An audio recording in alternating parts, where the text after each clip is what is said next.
wanted to see what parents thought about STEAM. And so I shared with that group this research, and I thought it would be of particular interest to you. So when we ask parents, what are the key benefits that matter to them, right? What do they want their children to get from a STEAM program? Interesting, these four rose to the top.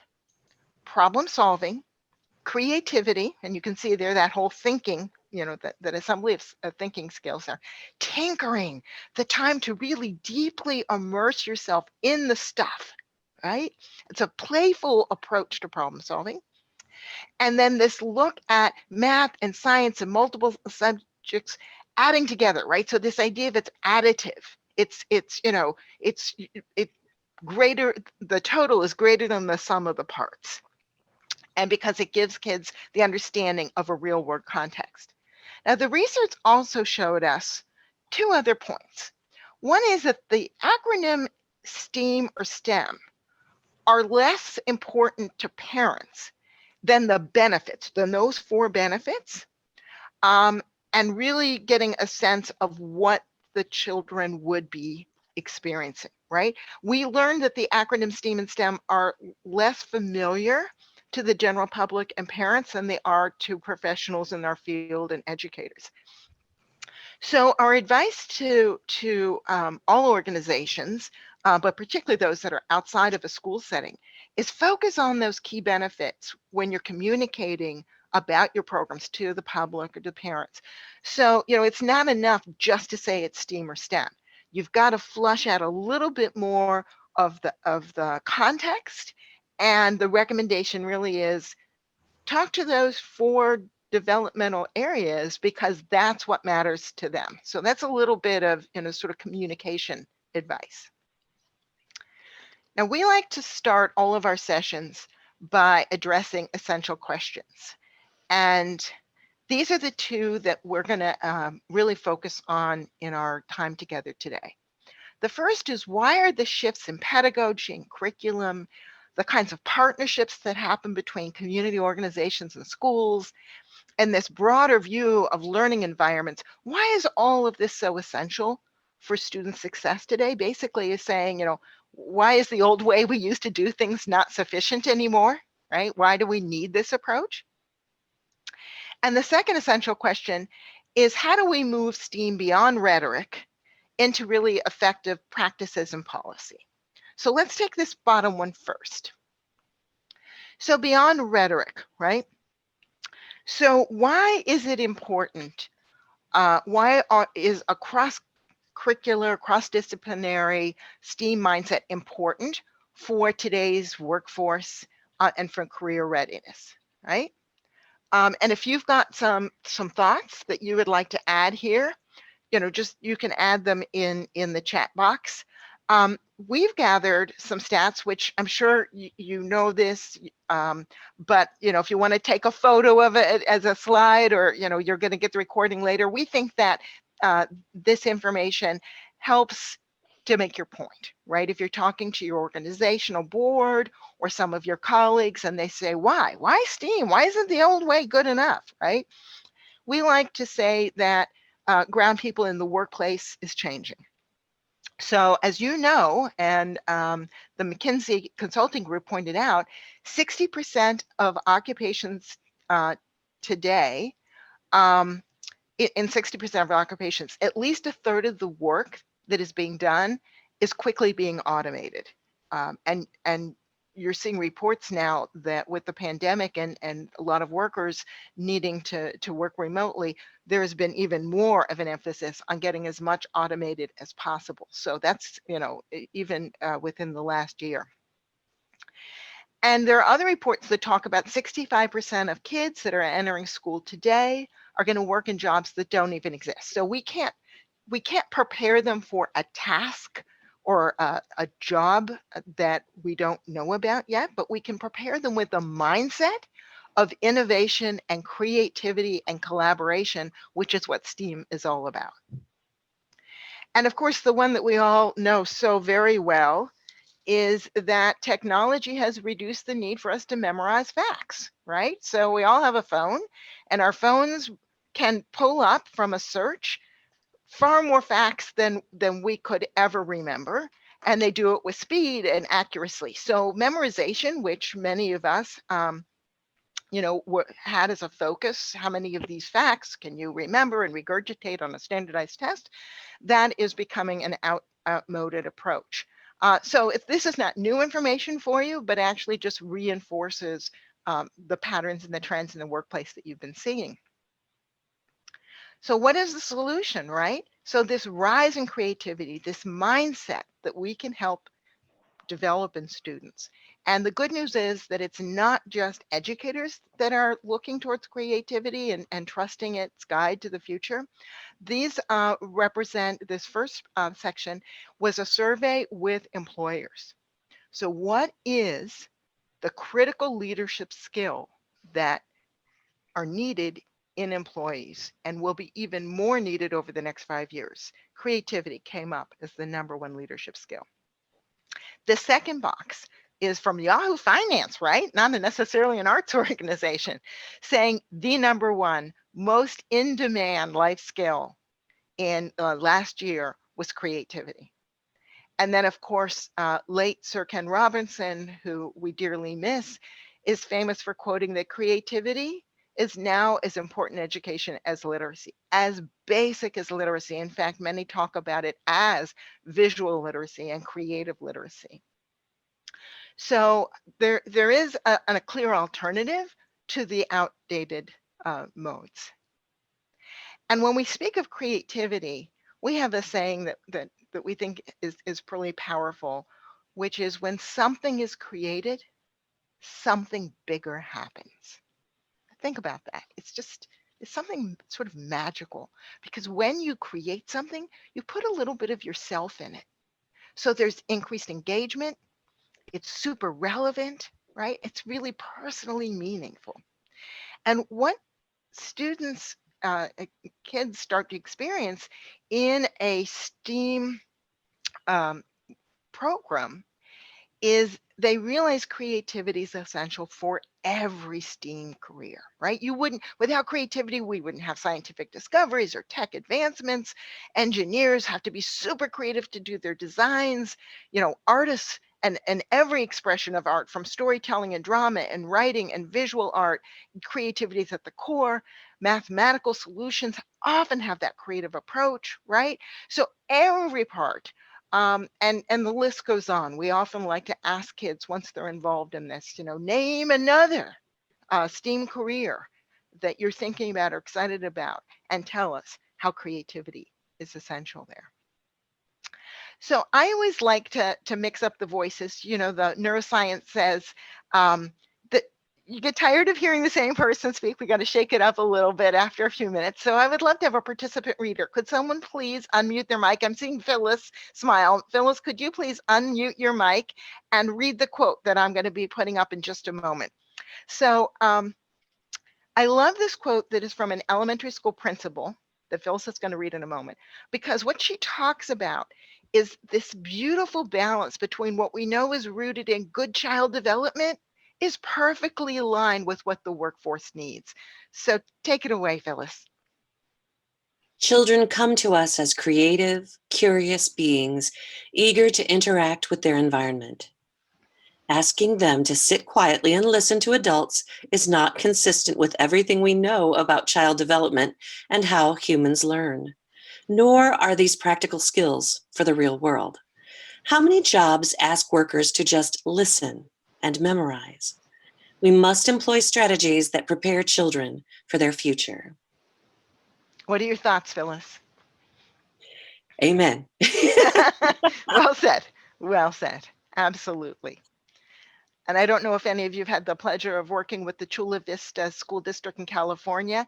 That entire school district has adopted either arts integration or STEAM as their school's approach, right? They are a school district that truly believes in bringing in a cross-curricular lens. So it's very exciting to work with that school district. So we'd like to get a little bit more interaction here. Come on over to the chat box. I'd like you to take a look at the images here, because everyone's getting all fired up about STEAM. And I think some of the ways that we can learn best about this approach is taking a close look at it in action. Now, we obviously don't have a video running here, but I think you can get some tremendous insights from these still images. So type into the chat box some of the things that you observe. What does STEAM look like? Let your fingers do the talking.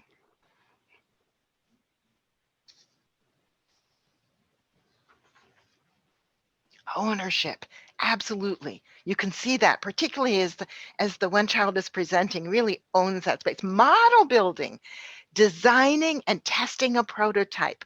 Yes, and you see the excitement, right? Yep. Engagement, you can see how fully engaged they are.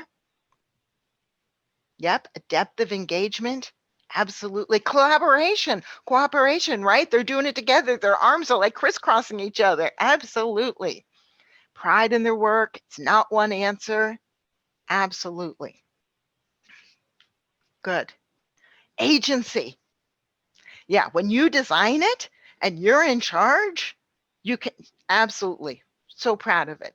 And people are talking a lot about the photos. I'd like to point out that they're the sketches underneath. Some insights about that. Yeah, different ways to communicate. Beautiful. What are your thoughts when you take a look at the sketches? They're going through a design process. Absolutely. They didn't come up with that, multi-tower painted complete prototype like day one. They sketched it. They planned it. They were doing strategic thinking and making modification. I think it's insightful that those sketches were done with pencil. You can see some of the smudge marks where things were erased and redrawn. A visual vocabulary. Thank you. Absolutely.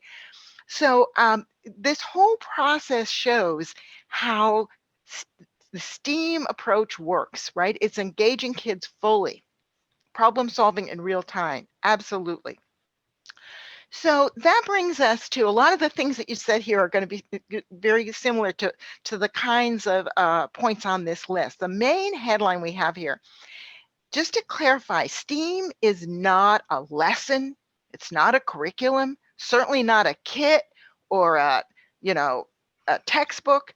STEAM is an approach to teaching and learning.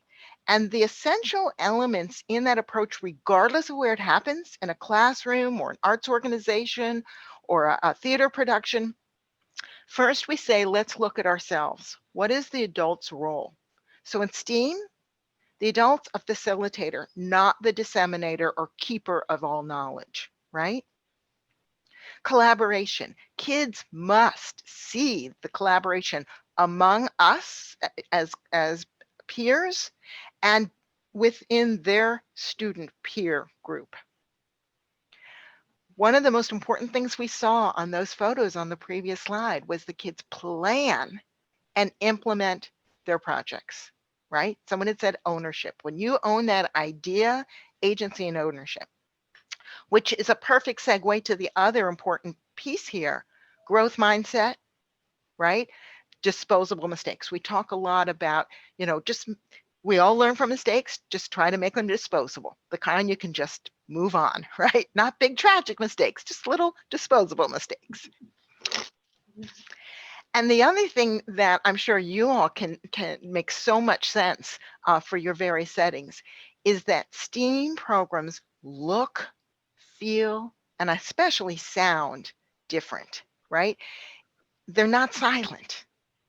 They have what we call that hum, that buzz, that conversation, that energy. So it's kind of organized chaos. It's not wild screaming chaos. There is noise, there is communication, there's sharing, there's debating, but there is this kind of buzz of energy in the physical motion and in the sound. And I think that's really important because I talk with a lot of principals who say they get nervous if they walk into a classroom that's too quiet, right? Like trouble. If the teacher's the only one talking, right? Or the percentage of teacher talk versus kid talk is out of balance, like you really want the kids to be doing more talking. and that they always feel comfortable going into a learning space that has that hum and that buzz of energy. So we've been talking about these 5 pillars, right? These aspects of the STEAM approach. And now what we want to do, another interactive piece, is want to find out from each of you which resonates with you the most, and which of these 5 pillars is most relevant for your organization, right? So they're all part of STEAM, but in some of your organizations, you're going to dial up, one of these more so, or one of them is going to be more meaningful. So just type into the chat. These are, you can either put the color, right? Some people like the color coding, or the letter of which is your favorite, right? So are you picking A, B, C, D, or E? Okay, let's see. C, A, E, C. We got some ties here. E's popping up to be pretty popular. Okay. Oh, thank you, Matt. A D. Finally, a D. Yes, some more E's. Thank you for a B. Thank you, April. Absolutely. Okay. Everybody voted? Couple more votes rolling in because we're going to do a deep dive in every letter. Okay. I think, Kathy, you were the last one to vote, right? So let's take a look. So who voted for A? We saw a couple of A's up in the beginning, these tangible, concrete projects, real world projects. And this is where the students, we know that whatever program you're offering, you're going to have some sort of framework, or teachers will often be guided by the scope and sequence, and certainly the standards. So what we say is, let the children know what the learning objectives are, right? This is the agreement. This is the give and back. Here are our learning objectives. But from there, let them run with it. They're going to figure out what real world problem is relevant to them. They're going to be able to demonstrate how artists and engineers and designers and scientists and tech experts and math leaders work together to solve problems. And one of the things that we think is really cool and really relevant to many organizations, we call it the hats in the ring, where you take a problem and you have them try on all these different hats. So they're first going to look at the problem from, any of these. You could say from the scientist perspective. And then you look at the problem from the artist perspective and the engineer's perspective. But they try on these hats and they examine the issue and they generate solutions with that hat on. So empowering. And talk about career preparation. Wearing that hat is very empowering for kids. Who picked B? I did see a few B's, right? Was it April that picked B? My memory's gonna trick me out there. So in B, we're really talking about inquiry, problem finding, problem solving as an iterative process. So we like to use the design thinking process that our colleagues at the National Art Education Association came up with. Now, there's lots of design thinking frameworks. Stanford D School has it, IDEO has one, lots of people have them. But a lot of times when I ask people, oh, you're familiar with design thinking, great, tell me the framework, tell me the acronym. They're like, I need to go look it up, because they know it, but it's not sticky, right? They haven't quite internalized it. What we love about NAEA's design thinking process is the 4 steps: identify, define, explore, and assess. They form the word idea. So it's really easy to remember the word idea and to remember those 4 steps, right? Because they just, like, if you're missing one, you're like, what's that? What's that E? Okay, I need to make idea spell. So the main point, regardless of what design thinking process you use, they're iterative, right? So they really start with identifying the problem, exploring what the need base is, defining the needs, possible solutions, exploring prototypes, and then assessing what worked, what didn't work. And the iterative part means it's a cycle. So from your assess, you come right back to identifying some additional problems.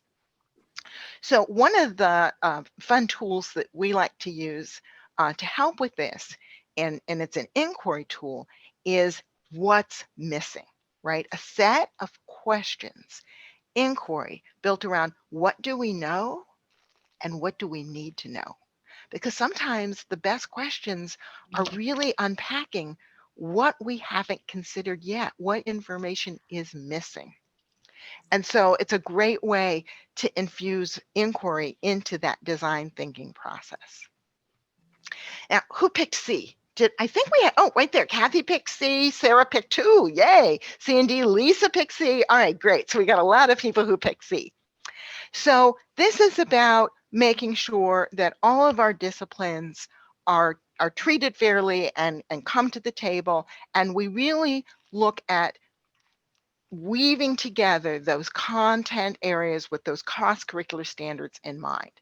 Now, we are really in love with the National Arts Standards, and that the strands are create, present, respond, and connect, because we think that 4-step process, the creative process, is really foundational to all teaching and learning. In fact, when I work with educators from other disciplines, I challenge them to say, you tell me a single thing that you've taught your kids that they don't learn more deeply and enjoy more when you go through these 4 steps. They create something, present it to each other, respond to their colleagues, and most importantly, connect it to personal knowledge and prior experience, right? You tell me anything. And then they start thinking, oh, my favorite social studies lesson, and they report out on it, and all 4 steps are there, right?